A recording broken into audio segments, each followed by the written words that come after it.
जय राधा माधव कुंज बिहारी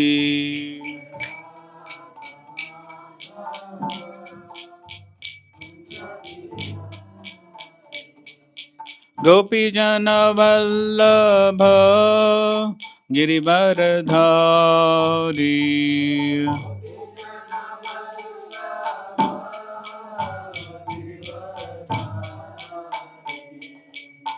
यशोदानंदन ब्रज जन रंजन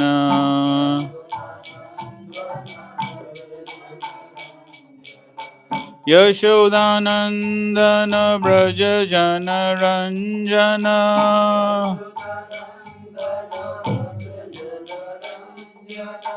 यमुना तीरावनचारी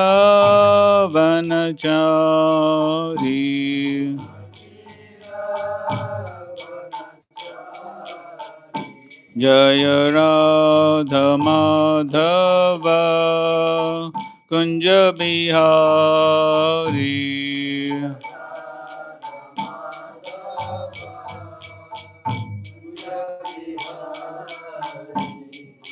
गोपी जन वल्लभ गिरिवरधारी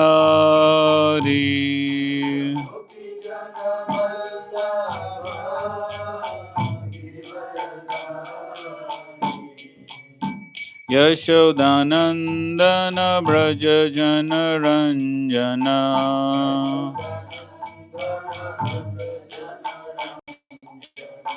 यशोदानंदन ब्रज जन रंजन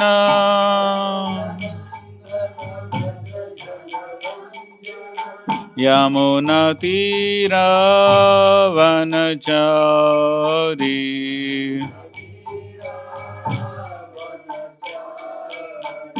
जय राधा माधव कुंज बिहारी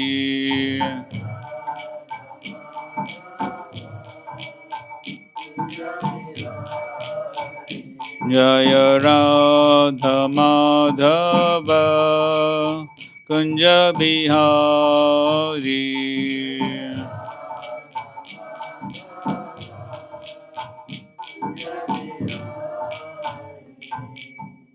जय विष्णुपाद परमहंस परिव्राजक स्तोत्र सुषमा देसी भक्तिवेदांत स्वामी श्रील प्रभुपाद की इस्कॉन फाउंडर आचार्य बीबीटी फाउंडर श्रील प्रभुपाद की जय विष्णुपाद परमहंस परिव्राजक स्तोत्र सुषमा भक्ति सिद्धांत सुष्ठाकुर श्रील प्रभुपाद की अनंत कोटि वैष्णव वृंद की नामाचार्य श्री हरदास ठाकुर की प्रेम से को श्री कृष्ण चैतन्य प्रभु नित्यानंद श्री अद्वैत गदाधर शिवासादि गौर भक्त वृंद की श्री राधा कृष्ण गौ गोविनाथ श्याम कुंड राधा कुंड गिरि गोवर्धन की वृंदावन धाम की मायापुर नवदीप धाम की जगन्नाथपुरी धाम की गंगामय की यमुनामय की भक्ति देवी की तुलसी महारानी की संवेद गौर भक्त वृंद की all glories to assembled devotees Hare Krishna all glories to assembled devotees Hare Krishna all glories to assembled devotees Hare Krishna all glories to Shri Guru Gauranga ओम ज्ञानतिमिरन्धस्य ज्ञानाञ्जनशलाकया चक्षुरुन्मिलितं येन तस्मै श्रीगुरवे नमः श्रीचैतन्यमनोभीष्टं स्थापितं येन भूतले स्वयं रूप कदा मह्यं ददाति स्वपदान्तिकं वन्देऽहं श्रीगुरो श्रीयुतापदकमलं श्रीगुरून् वैष्णवांश्च श्रीरूपं साग्रजातं सहगना रघुनाथान्वितं तं सजीवं साद्वैतं सावधूतं कृष्णचैतन्यदेवं श्रीराधाकृष्णपादान् सहगना लता श्रीविशाखान्वितांश्च नमः ॐ विष्णुपदाय कृष्णप्रेष्ठाय भूतले श्रीमते भक्तिवेदान्तस्वामिन्निति नामिने नमस्ते सारस्वते देवे गौरवाणी प्रचारिणे निर्विशेषा शून्यवादी पाश्चात्यदेशतारिणे नमो महावदन्याय कृष्ण प्रेम प्रदायते कृष्णाय कृष्ण चैतन्य नामने गौरत्वशे नमः हे कृष्णा करुणा सिंधो दीनबंधो जगतपते गोपेशा गोपिका कांत राधा कांत नमोस्तुते तप्त कांचन Gaurangi Radhe Vrindavaneshwari Vrishabhanu Sute Devi Pranamami Hari Priye Vancha Kalpa Tarubhyascha Kripa Sindhubhya Evacha Patidanam Pavanebhyo Vaishnavebhyo Namo Namaha Jai Shri Krishna Chaitanya Prabhu Nityananda Shri Advaita Gadadhar Srivasadi Gaura Bhakta Vrinda Hare Krishna, Krishna Krishna, Hare Hare, Hare Rama, Rama Rama, Hare Hare. Hare Krishna. Okay, so we're going to discuss something on this topic of satisfaction, santushta. So, two types of satisfaction. There's material satisfaction and spiritual satisfaction.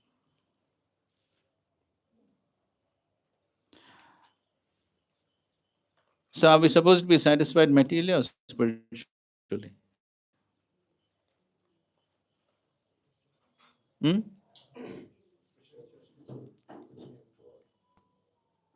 So, how many of you say we should have material satisfaction? That means being satisfied with material things, material life only. No. How many of you feel that one should be spiritually satisfied? That means whatever level of Krishna consciousness I'm practicing now, that's good enough. No. Only one. So then you don't want to be materially satisfied, also spiritually satisfied. No satisfaction. No satisfaction required. Okay, why discuss further then?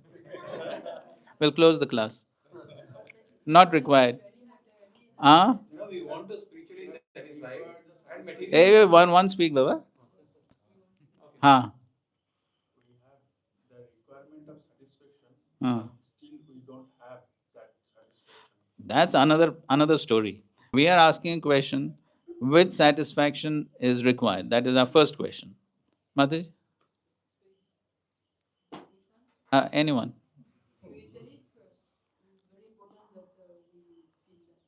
Spiritually satisfied? No. We asked. So should we be spiritually satisfied? That means how much of Krishna consciousness I'm practicing now? Satisfied. No need to progress.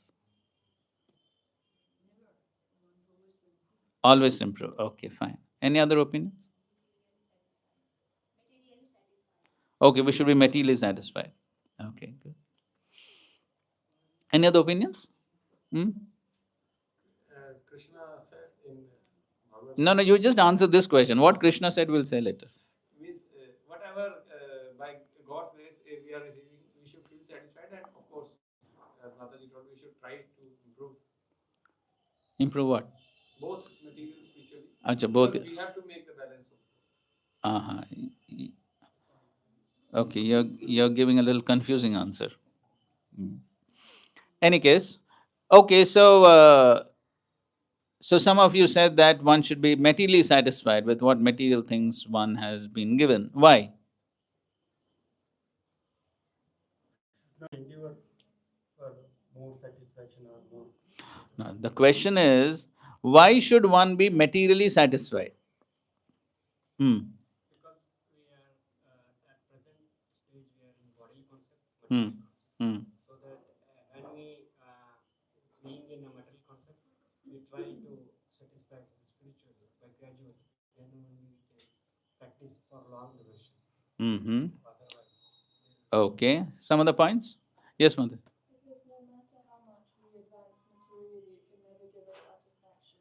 Why not? That's correct.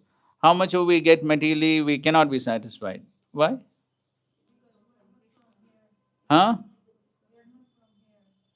Oh, we're not from here. Then from where are we? From other planets. Mm-hmm. Any other answer? Why should we be materially satisfied? No, you have some answer? No, you don't. Okay, Mother.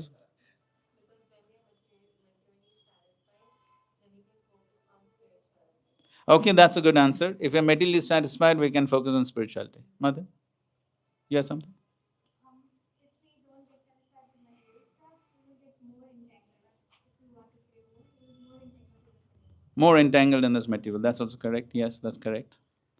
Any other answer? That is the nature of this material world. That you will never be satisfied. Krishna designed this material world in that way. Uh-huh. If Hiranyakashipu was not able to satisfy them, So that means it's not possible to be satisfied in the material world. no. Huh? If you are only material. Oh, I see. But if you are So the question is, so why should we endeavor to become materially satisfied? because we cannot stay without karma, as Krishna said, but we should actually not be like in third this thing, na? Atyara, prayasa, so not in that way. Okay, fine. Yadrichya labha santushta. Okay, ठीक है. हाँ. Because we are a spirit soul Hmm. and our nature is a spiritual and this material world is a jad. Hmm. So a spirit cannot be fully satisfied with this matter only. Ah, It's a spiritual thing. good. Yes, that's a very good point. After all, Vidur is supposed to be knowledgeable. Yes, mother. And the spirit soul is satisfied when it practices Bhakti Yoga, and for Hmm. practice Bhakti, we need some material items like paraphernalia, or we need books, or we need the instrument of music. So for our Buddha, etc., we need to think like that and to play with, function to serve properly over and to represent Prabhupada in our acharya. Okay, fine, good. So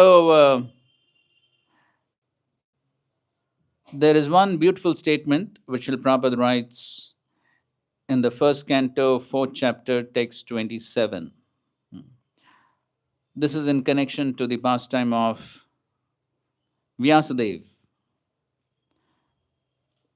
You may know the pastime of how Vyasadeva, he wrote all the Vedas and the Upanishads and Puranas, everything he wrote.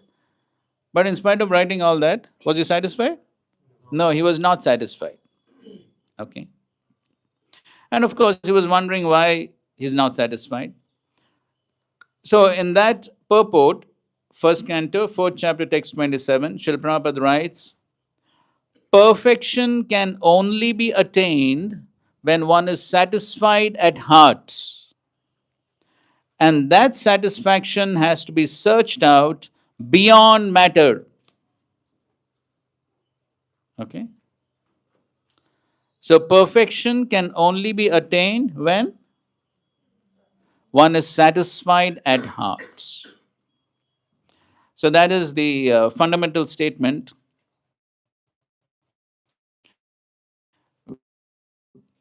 These two statements basically. And after that, Prabhupada says that satisfaction has to be searched out. What? Beyond matter. So these two statements we'll try to discuss and elaborate. Okay? So now,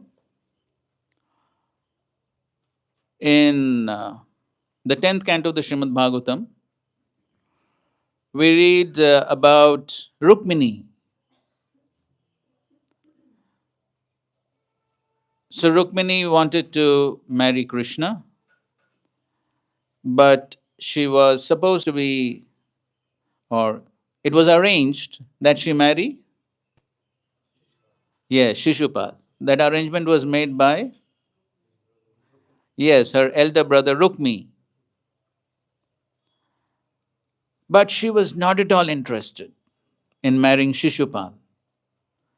She only wanted to marry Krishna. And so, what she did? What she did?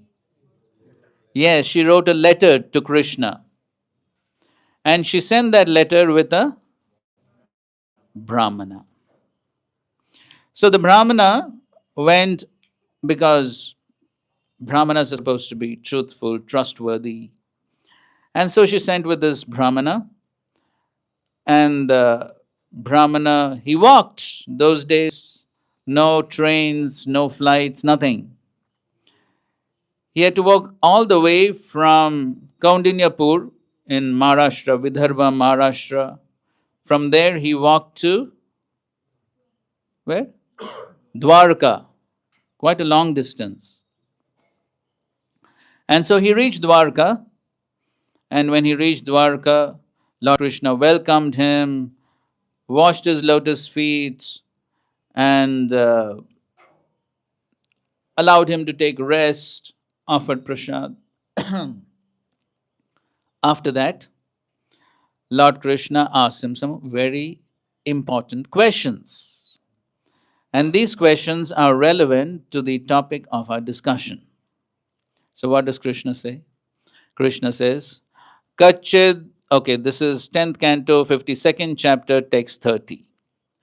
Kachid Dvija Varashrestha Dharmaste Vriddha Sammataha Vartate Nati Krichrena Santushta Manasa Sada.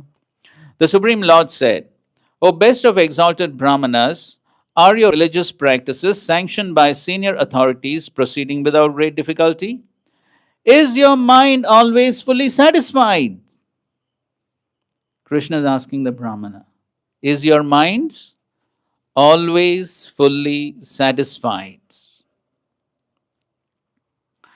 So I'll just read the rest of the verses also. 4 verses, 4 questions basically he's asking. Not only just, this is a question, the next verses are something else, but in regards to Brahmanas, Krishna says 4 things. Next verse. Again, the verse starts with Santushto yarhi varteta brahmano yena kenachit ahiyamana swadharmat sahi asya khila kamadhuk. So now Krishna himself is explaining what is the result when a Brahmana is satisfied and what is the result when a Brahmana is dissatisfied. When a Brahmana is satisfied with whatever comes his way and does not fall away from his religious duties, those very religious principles become his desire cow, fulfilling all his wishes. Okay?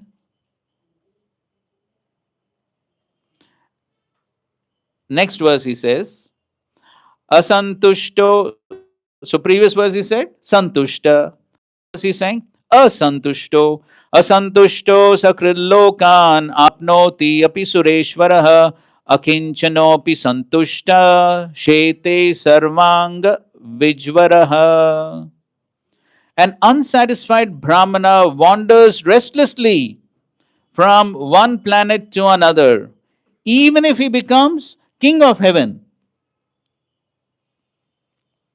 But a satisfied Brahmana, though he may possess nothing, rests peacefully, all his limbs free of distress. Okay? And then Krishna says, Vipran swalabha santushtan sadhun bhuta suruttaman nirahankarinas shantan namasye shirasa sakrit. In respect to those Brahmanas who are satisfied with their lot. Saintly, prideless, and peaceful, they are the best well-wishers of all living beings. So what does Krishna say? So what will happen when a Brahmana is satisfied?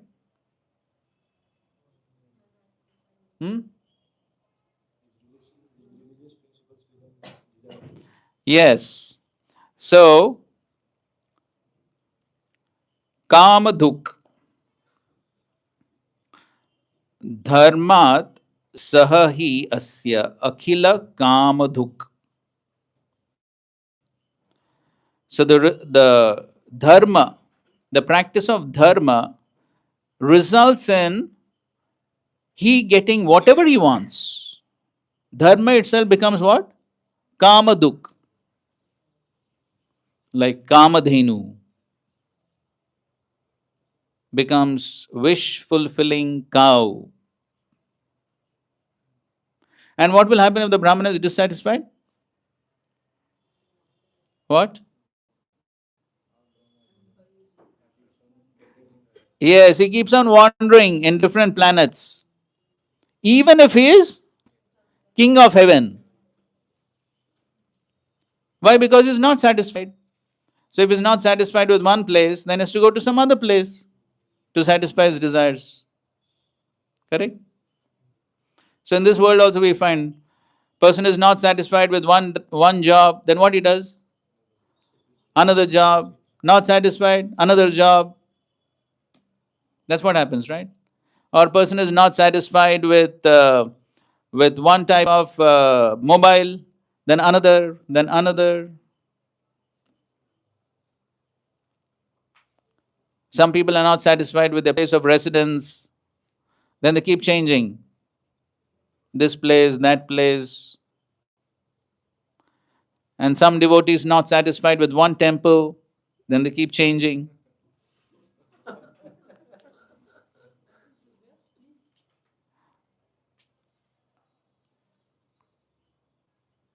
Right? So all these are the results of dissatisfied minds. The dissatisfaction begins where?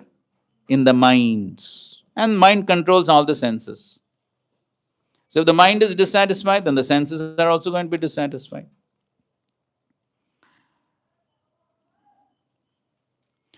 So in his lectures, Srila Prabhupada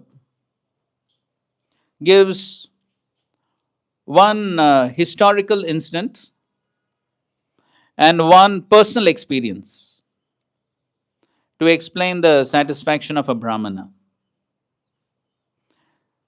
So historical instance, Srila Prabhupada tells in Krishna Nagar, you know Krishna Nagar, right? So at Krishna Nagar, there was a zamindar, a very rich zamindar. His name was Krishna Chandra Rai. So he was a very rich person, huge tracts of land. And so one day he was traveling and he saw that there was one very poor Brahmana. He only had a small thatched cottage on the side of the road. Mhm.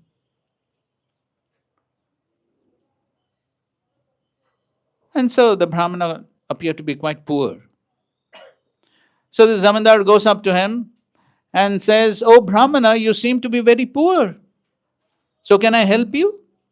Can I give you some wealth or some other things that you require?"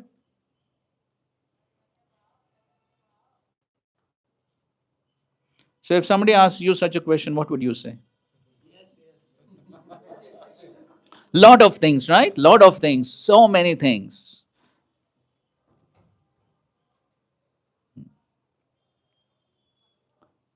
But we're all supposed to be Brahmanas, isn't it? In fact, greater than Brahmanas, Vaishnavas. So this Brahmana, he said, "See, I do some teaching. I got a few students, and they go and beg some rice, dal. They bring. And my wife, she cooks the rice. And usually when one begs, one doesn't get very high quality rice, isn't it? Hmm? Maybe some broken rice. So my wife cooks the rice, and here there's one tamarind tree. And so I pluck the tamarind leaves. You have tasted tamarind leaves? Huh? No, nowadays it's very difficult to see tamarind trees. No? Anyway, tamarind leaves are quite tasty for those who feel them tasty. So anyway, so she said, I pluck the tamarind leaves and mix with the cooked rice, and we eat. Satisfied. Don't require anything. Thank you so much. That's all. How many of us would be satisfied with that? Eating rice and tamarind leaves twice a day, every day. Huh?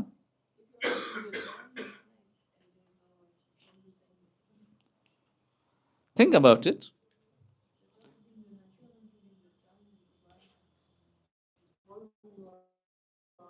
Setting things so that way to destroy the nature, destroy the nature. If we are acting in real consciousness, we are more happy to not destroy the planet because there is also a sinful activity to be producing the water. Okay. We are suffering because of this Fine. activity. Yeah, but the point is, of course, it's not so easy to survive on rice and tamarind leaves every day. But this Brahmana was satisfied. Okay, now Prabhupada tells one of his personal experiences when he was staying at Prayagraj.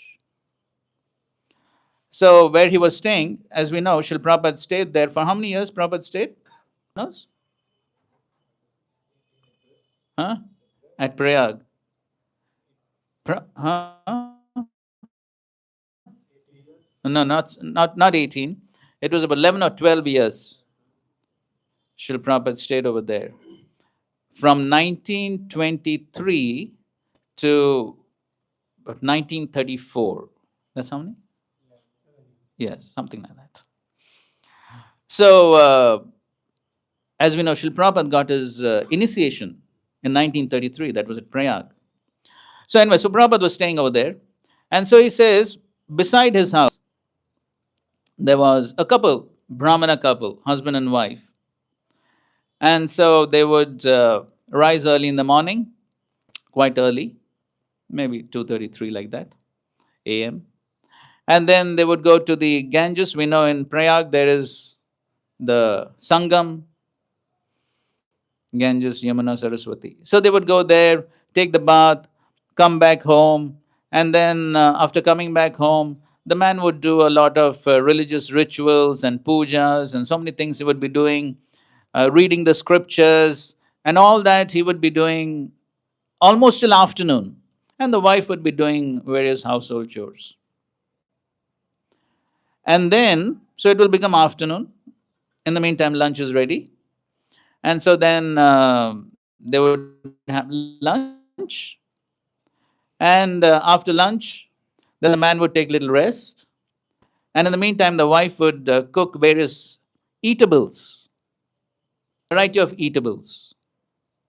And then in the evening time, both husband and wife would just sit outside the house and they would sell all those eatables. And in the surrounding area, there were many colleges. And so students usually like to eat variety of foodstuffs. So they would come and buy, and these people would sell. And in that way, from evening time till about night, they would sell those eatables. Day finished. And how much ever they earned, they were satisfied. So Prabhupada gives these two examples to show that how a Brahmana needs to be satisfied with whatever the Lord arranges, whatever one receives. And that's what Krishna himself is saying here. Krishna himself is saying here, Santushto yarhi vartate Brahmano, he's talking about Brahmana. Brahmano yena kenachit. Yena kenachit means what? With whatever the Brahmana obtains according to destiny, according to Krishna's arrangement, whatever the Lord has arranged, or in other verses, we'll come to that. Yadrichaya. Yadrichaya means according to destiny, providence, whatever arrangements. So, if a Brahmana is satisfied and at the same time, ahiyamana swadharmat, he does not give up his religious duties. So sometimes when if a Brahmana is dissatisfied, he does not have sufficient money, there's a possibility that in order to get money, he may do some immoral activities to get money, right? There's a possibility. He may go against dharma in order to get money, in order to get material things. And so here Krishna is saying, so he's satisfied with whatever is available and still continues to practice his dharma, then the result is that whatever are his necessities he gets. The very religious principles become his desire cow, fulfilling all his wishes. What do you think is this connection here? What is this connection?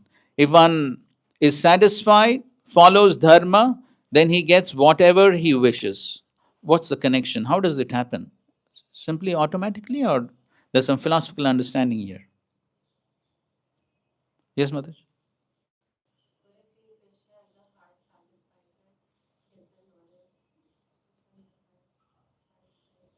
So if Krishna is satisfied, then what happens?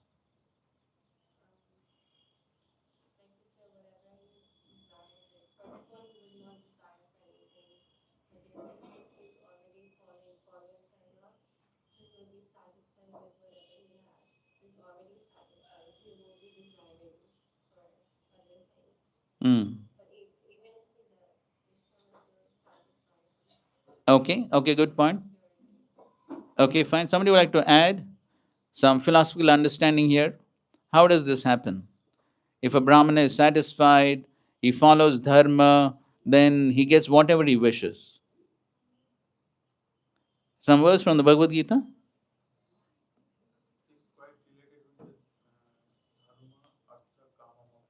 Okay, dharma, artha, kama, moksha. Okay, that's there.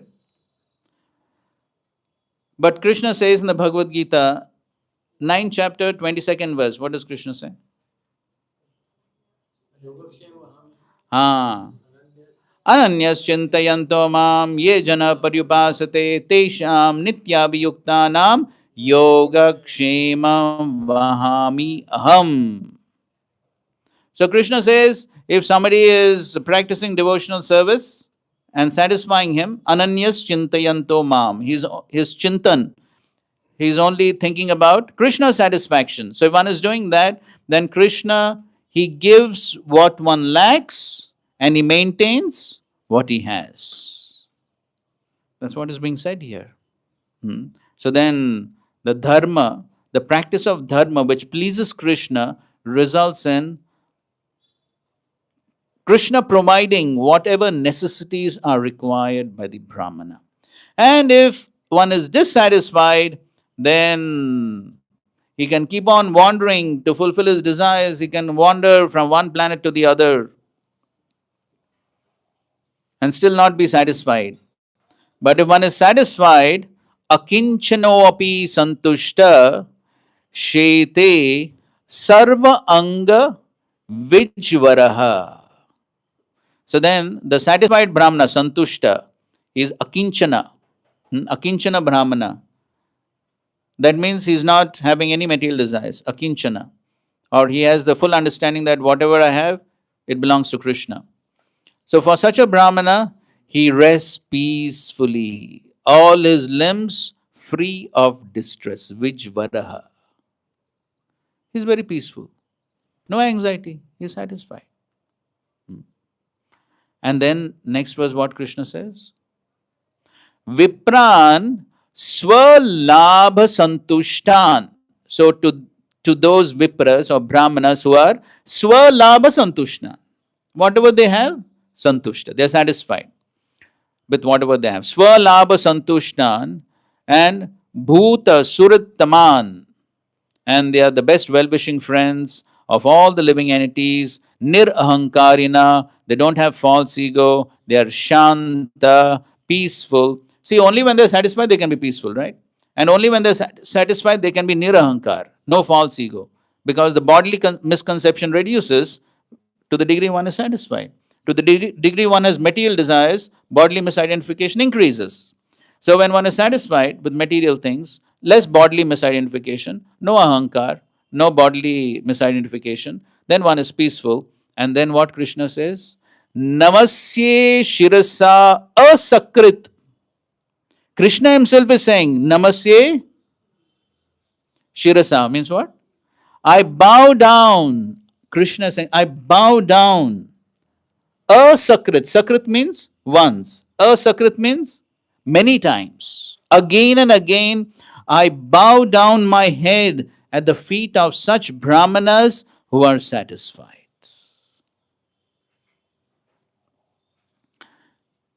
So that when Krishna himself is bowing down at the feet of such brahmanas, what will be lacking for such brahmanas? Such brahmanas will get everything. Whatever is required for the spiritual progress, they will get. So,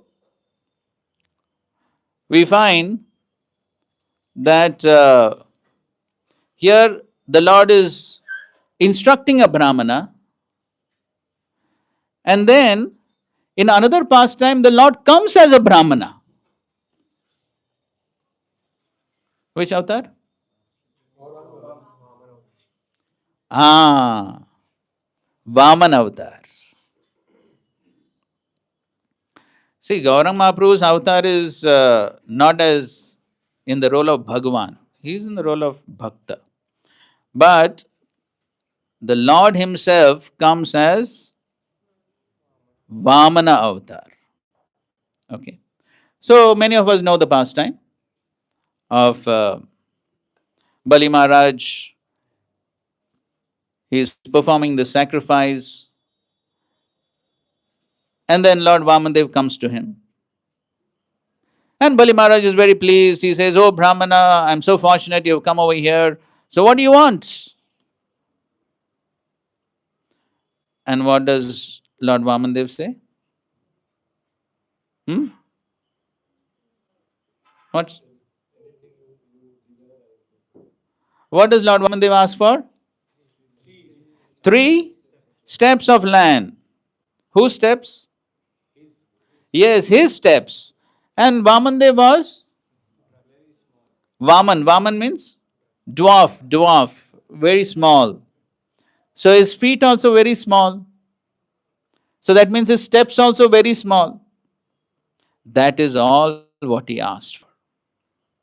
So Bali Maharaj says, "Oh, what is this? You're coming to the emperor of the universe." Bali Maharaj, he was the emperor of the universe, the entire universe. And you're asking for only 3 steps of land, and that to your small steps.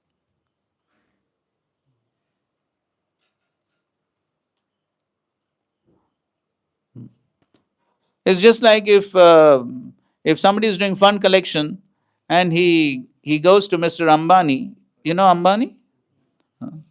So he's I think so is the richest in Asia, right? So if somebody goes to him and asks for a donation of say 10 rupees, what will he say? Why you are wasting my time? He'll say, "This is insult. This is total insult. You're coming here and asking for 10 rupees?" So like Bali Maharaj felt exactly like that. He's the emperor of the universe. So he said, "It seems you have less intelligence. Your height is also less, intelligence also is less. I can give you islands, dweep. One whole island I can give you. Countries, wealth, gold, horses, whatever you want I can give. And you're asking for 3. Okay. So then, Lord Vamandev, to instruct all Brahmanas, Lord Vamandev also speaks something very important. And so this is 8th canto, 19th chapter, 21st verse.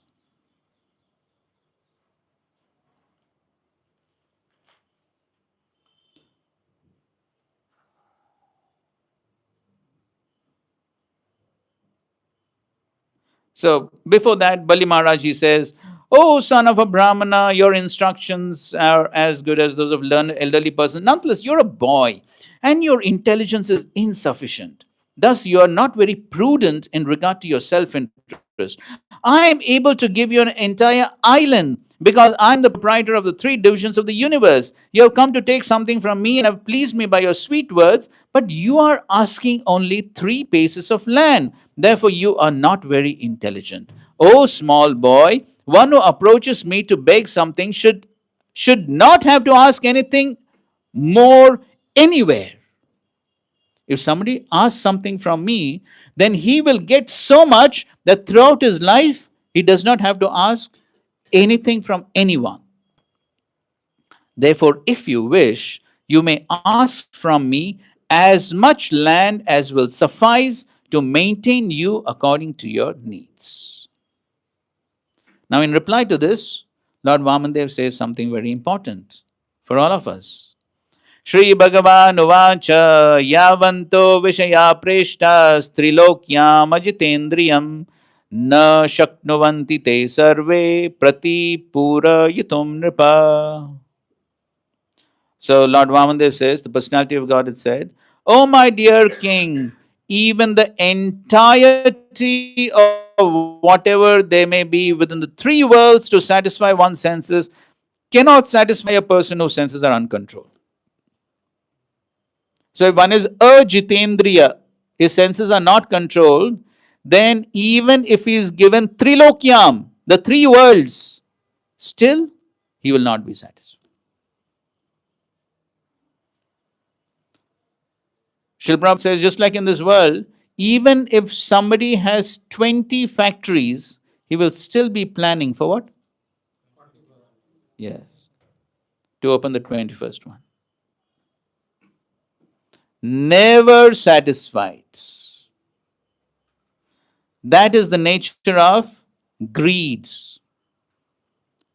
So when a person is greedy because of uncontrolled mind and senses, then he is always wanting more and more and more. The mind will never say, now you have sufficient, be satisfied. Mind will never say that. Whose mind? One whose mind is uncontrolled. One whose mind and senses are uncontrolled, they are never going to be satisfied.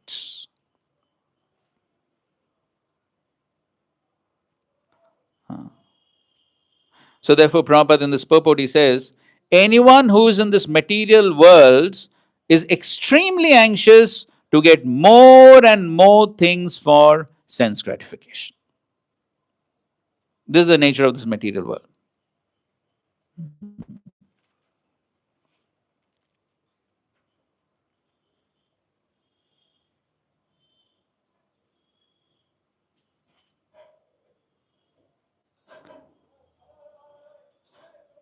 So then Lord Vamandev says, if I were not satisfied with 3 paces of land, then surely I would not be satisfied even with possessing one of the 7 islands consisting of 9 varshas. Even if I possessed one island, I would hope to get others. How much ever one has, one is not going to be satisfied.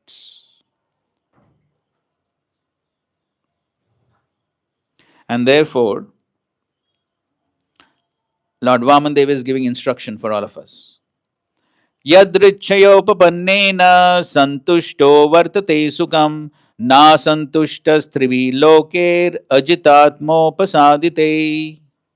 So he says, one should be satisfied with whatever he achieves by his previous destiny. Yadrichaya means by previous destiny. He should be satisfied. For discontent can never bring happiness. If one is discontented with what one has, he is never going to be happy. A person who is not self-controlled will not be happy even with possessing the 3 worlds. Therefore, Prabhupada says in the purport, if happiness is the ultimate goal of life, one must be satisfied with the position in which he is placed by providence. And then he's quoting Prahlad Maharaj. Sukham mendriyakam detya deha yogena dehinam sarvatra labhyate devad yatha dukam ayatnataha. So just like dukkha is available automatically, correct? Any endeavors are needed to get some dukkha? Hmm? It comes automatically, right? So just like this year, too much rain has become cause of dukkha for some people, at least for some people, correct? Maybe most of us are not experiencing too much dukkha, but at least some farmers are experiencing quite a bit of dukkha here in North India because of excessive rain. So any endeavor is required for that? Any control over the rain? So Prahlad Maharaj says, just like dukkha comes out of its own accord, sukha is also going to come. Material things also are going to come according to one's destiny. How much ever one is destined, one will get that much. Srila Prabhupada gives example. He says, his own personal experience, he says, 50 years ago also, there were people on the footpath in Bombay, now Mumbai. And I'm seeing 50 years later also, there are still people on the footpath. And then he says, I thought that people are on the footpath only in India. But when he went to America, he saw there also there are people on the footpath. There also there are people on the benches in the parks, and police is kicking on their face, still they're staying there.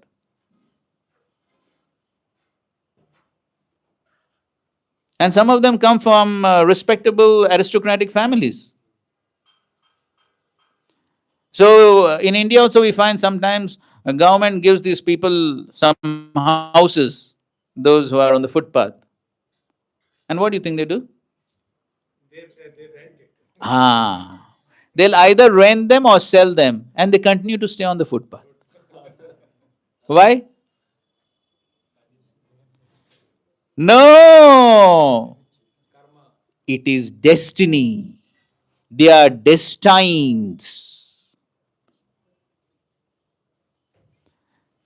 They are destined to be on the footpath, and whatever arrangement anyone tries to do, they go back to the footpath.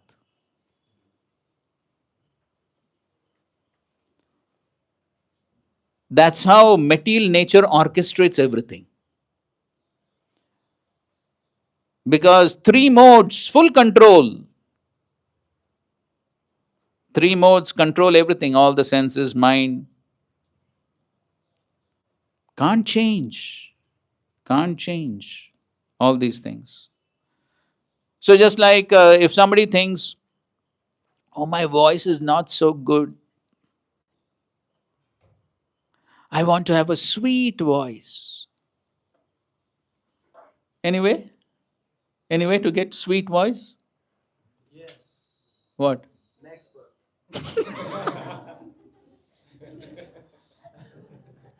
He'll get that. Thank you for the well thought answer. By practice. Yes, that's the facts. Nothing can be done. If the person learn, can change. The voice can have many forms. No, but if somebody has a voice which is hoarse like a frog, is it possible to sing like a cuckoo? Is there some surgery or something like that? How much ever practice the person can do? Is it possible to change the voice? No, the person has to be satisfied. That's destiny. Can't change. So therefore, Lord Vamandev is saying, Yadrichaya Upapannena, be satisfied. Then Santushto Vartate, if one is santushta with what one has been given by destiny, what will be the result? What will be the result? Sukham. Then one can be happy. If one is not satisfied, then all the time one is comparing with others. Oh, that person has so much of wealth, I don't have. That person has sweet voice, I don't have. That person is getting more salary than me. That person has such a big house. That person has a bigger car. So all the time, if one keeps comparing, can one be happy? No, one can't be happy. So therefore, in the next verse, again, Lord Vamandev is using exactly the same words. Yadrichaya upapannena pumso yam samsmrute hetur asantoshartha kamayo yadrichaya upapannena santosho muktaye smrita. So he says, material existence causes discontent in regard to fulfilling one's lusty desires and achieving more and more money. This is the cause for the continuation of material life. So if one is dissatisfied, what will be the result? Samsmrite. Material life will continue. But if one is santosha, if one is santushta, if one is satisfied, what will be the result? Santosho muktaye. What will be the result if one is satisfied? Liberation. Then one can get liberation. This is the cause for continuation of material life, which is full of repeated birth and death. But one who is satisfied by that which is obtained by destiny is fit for liberation from this material existence. And now, Lord Vamandev speaks specially to Brahmanas. What will be the result if a Brahmana is satisfied and if a Brahmana is dissatisfied? So he says, Yadrichalabhatushtasya tejo viprasya vardate tat prashamyatya asantoshad amba seva shushukshani. So he says, Yadricha, same thing again. How many times? 3 times Krishna has used the word Yadricha. Yadricha labhatustasya, if one is satisfied with whatever one has been given by the grace of God, as Prabhupada says, then what will happen? A Brahmana, here he is referring to Vipra, Brahmana. What will happen? Tejo viprasya vardate.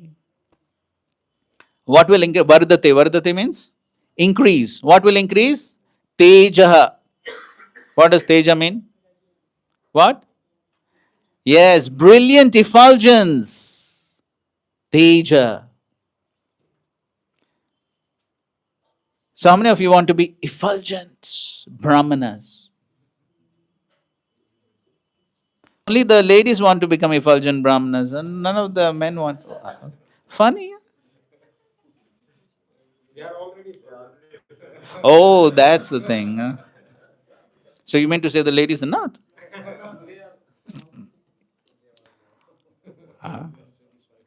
So, what does this Teja? This Teja does not refer to some bodily effulgence. It refers to what?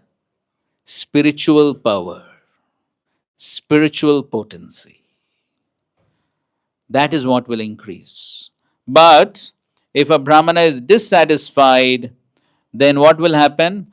Prashamyati. Prashamyati means reduce. That Teja will reduce. If a Brahmana is asantosha, ambasa eva ashushukshani. Just like if one is lighting a fire and one pours water on the fire, what will happen? What will happen? It will extinguish.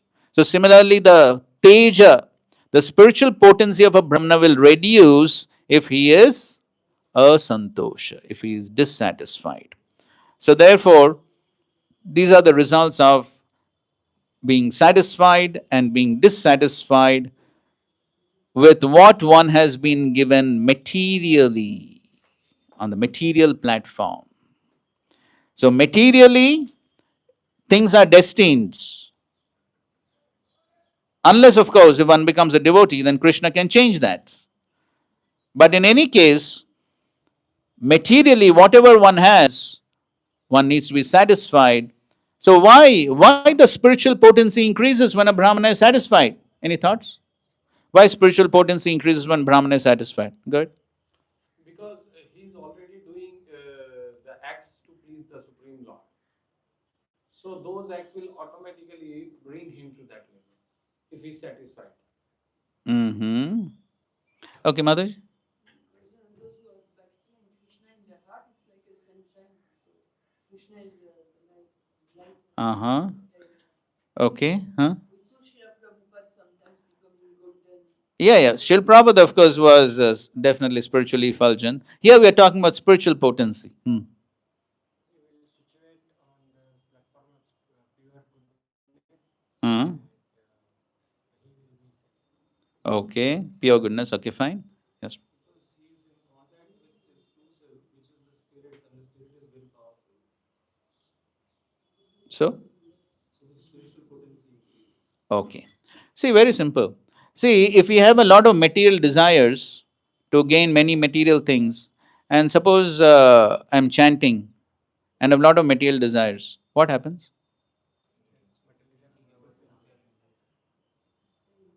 As I'm chanting, what happens? His spiritual practices will not Now I'm asking simple question. When I'm chanting, what happens if I have a lot of desires? Yes, disturbed, inattentive. I can't focus on my chanting. Can I focus? No, all those desires will be troubling me. I can't focus. I can't focus on spiritual life if I'm dissatisfied materially and I'm having hankering for so many material things. All the time, those things will come in the mind. I can't focus on spiritual practices. That is the reason why the spiritual potency will reduce. On the other hand, Brahmana is satisfied materially, then he can focus on a spiritual life. And that's how the spiritual potency increases. Right. And therefore, Krishna in the Bhagavad Gita, 17th chapter, 16th verse, Krishna says, one of the austerities of the mind, one of the austerities of mind is santushta. So even though I may not be satisfied materially, but as an austerity, I need to tell the mind, be satisfied. You're not going to get more materially. Be satisfied. No point in hankering for more things materially. But on the other hand, as far as spiritual life is concerned, should I be satisfied? No. Spiritually, one should always be hankering for more and more progress. The other day we were discussing the life of Raghunath Das Goswami. How Raghunath Das Goswami was always increasing the standard of his devotional practices, the standard of his vairagya. That is called as lobha, spiritual lobha. And in fact, Rupa Goswami describes in the Bhakti Rasamrit Sindhu, and Srila Prabhupada writes that the only price of the ticket for going back home, back to Godhead, is what? Laulyam, intense greed. Intense greed to achieve Krishna's lotus feet, to achieve devotional service, to make progress in devotional service. A devotee is always hankering more and more greedy for that. And how much spiritual progress one can make? Unlimited. There is no limits. Just like today is also Ras Purnima, or the day when Lord Krishna has his Rasa Leela with the gopis in the Sharad season. And so we find the gopis, they want to please Krishna unlimitedly. They're never satisfied. They want to please Krishna more and more and more. And they are never thinking about their own satisfaction, their own happiness. They are never thinking about their own happiness. They're only thinking about Krishna's happiness. And because they're always trying to increase Krishna's happiness, even without their wanting, they become happy. This is spiritual life. On the spiritual platform, the more we try to satisfy Krishna, what will happen? We become satisfied and happy even though one may not want that happiness. But Krishna bestows that happiness to the degree he is happy. And on the other hand, instead of trying to satisfy Krishna, if we try to satisfy ourselves, what will happen? No happiness. No happiness. That is what we have to learn from the Brajbasis. So on the material platform, they had no desires, no hankerings whatsoever. Nothing for themselves. But for Krishna's satisfaction, always desiring more and more and more. How to satisfy Krishna? That's spiritual life. And so, as devotees, as brahmanas, we need to be satisfied materially, on the material platform. With whatever one has been provided, be satisfied. But always hankering to make spiritual progress and always desiring to please Krishna more and more and more. As Srila Prabhupada's policy was, hunt for the rhino. Yes, as Shamsundar Prabhu has written the book, Chasing Rhinos with the Swami. That was Prabhupada's policy. He was not satisfied with something small. For Krishna. And of course, Srila Prabhupada had his logic there.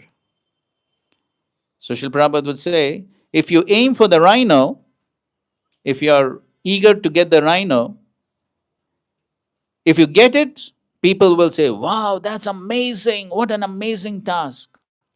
And even if one does not get it,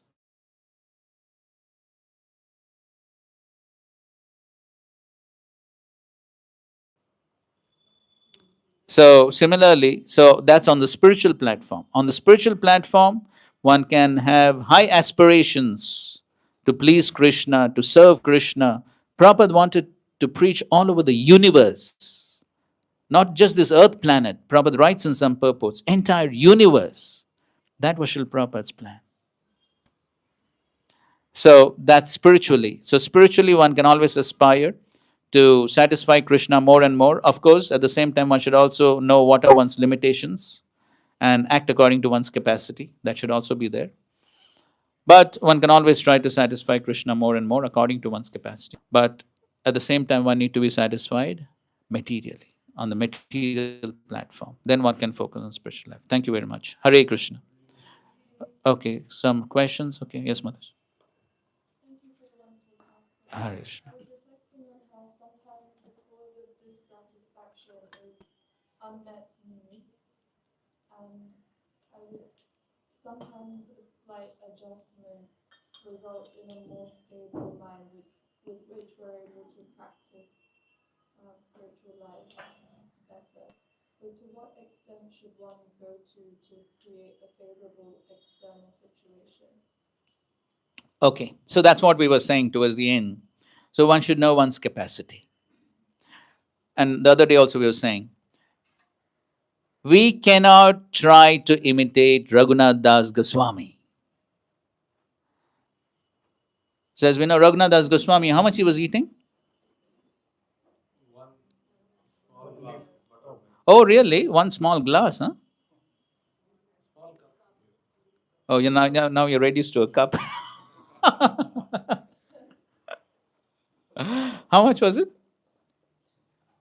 3 drops. 3 drops of buttermilk. How many times a day? Once in 3 days.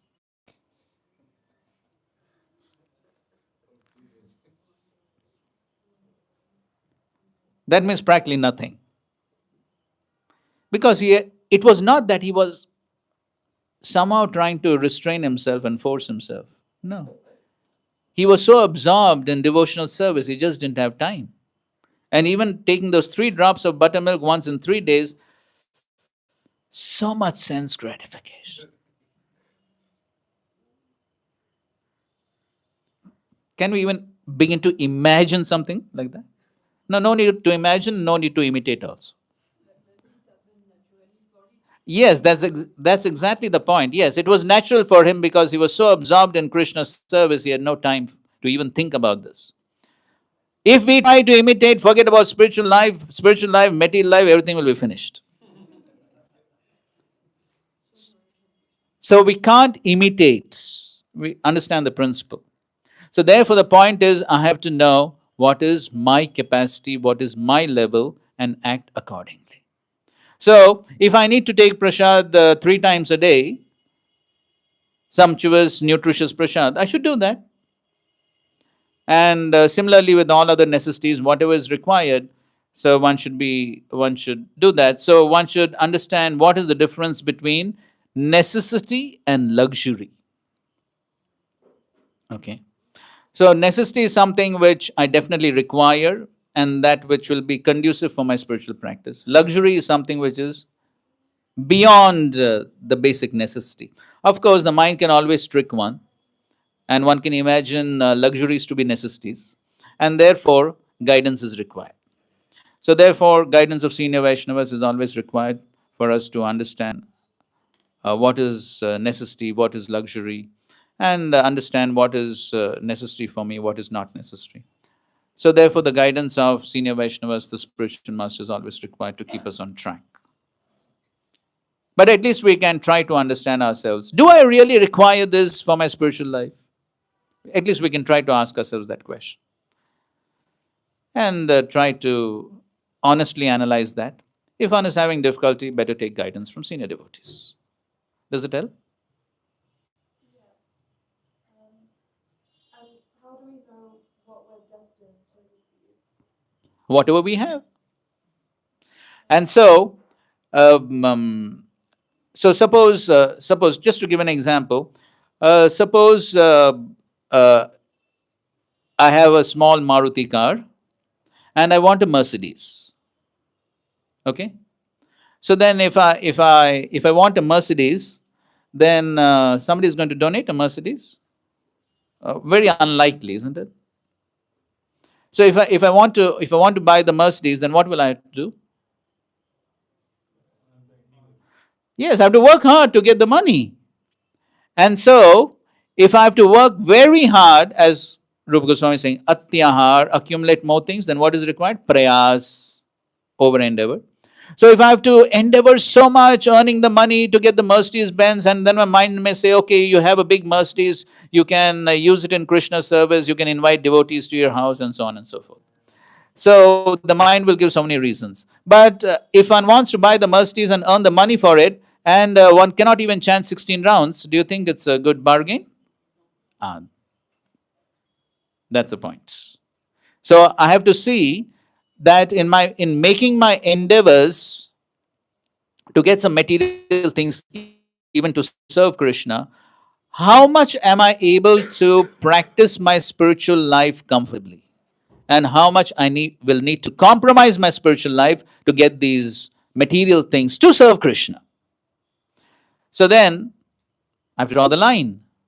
So when I know that, okay, I can acquire only so many things and at the same time practice my spiritual life comfortably, that's what is destined.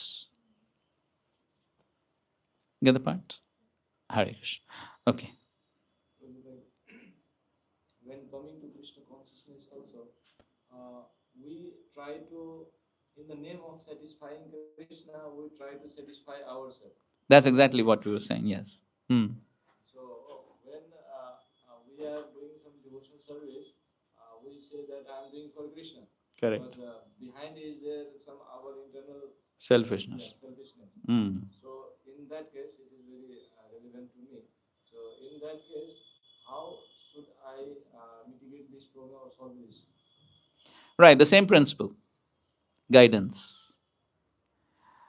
So, a good example from the Srimad Bhagavatam is Bharat Maharaj. So, Bharat Maharaj had this deer who was very dear to him. And because the deer was very dear, so then all his attention went on the deer.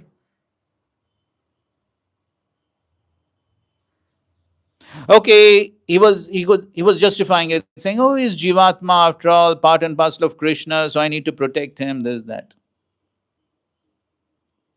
But Srila Prabhupada writes in those purports, but the fact is, he could never make the deer into a devotee. It was not possible in the deer body. And so the deer became what? Distraction in his spiritual practices. Eventually, what happened? He totally gave up his spiritual practices for the deer. So we may say, okay, we don't have any deers over here. Vrindavan, some places there are deers, right? Anyways, so we may not have a deer to get into our house, but there could be so many other deers.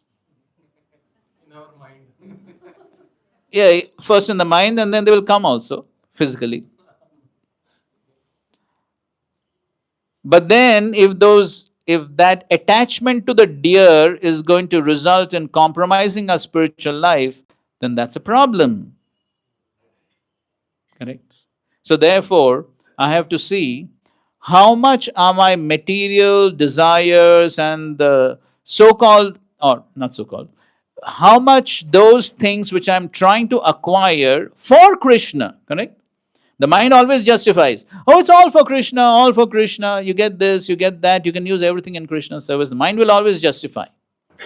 But then one has to see how much those things are actually helping in my Krishna consciousness or distracting my Krishna consciousness. That is what one has to check. And therefore, everything can be justified under the principle of Yukta Vairagya.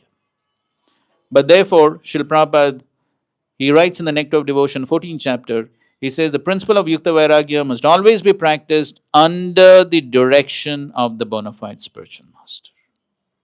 Therefore, that guidance is required. Otherwise, the mind will justify everything, saying that I'll use this in Krishna service, that in Krishna service. So, one should honestly, first of all, ask oneself, am I compromising my spiritual life in order to get these material things? Right? That's the first thing. In any case, if one has doubts, one should consult senior devotees. All right? Okay. Say it again. By satisfying Krishna.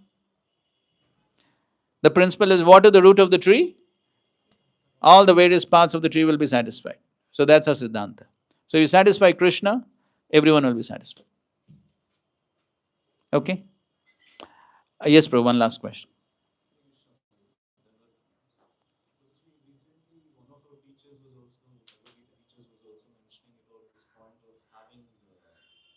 Higher spiritual aspirations and not being satisfied. My question here is, you also mentioned about understanding one's capacity. So in the process of having higher spiritual aspirations, not necessarily all of those aspirations may be met.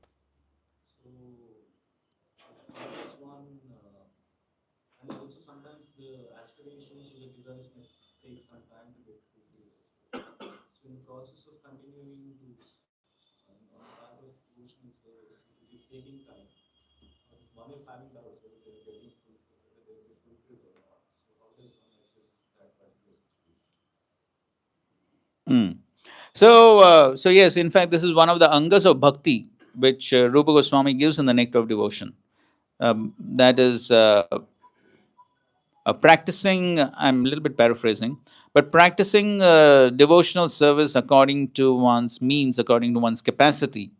So one should know that. So just like we were giving the example of Raghunath Das Goswami.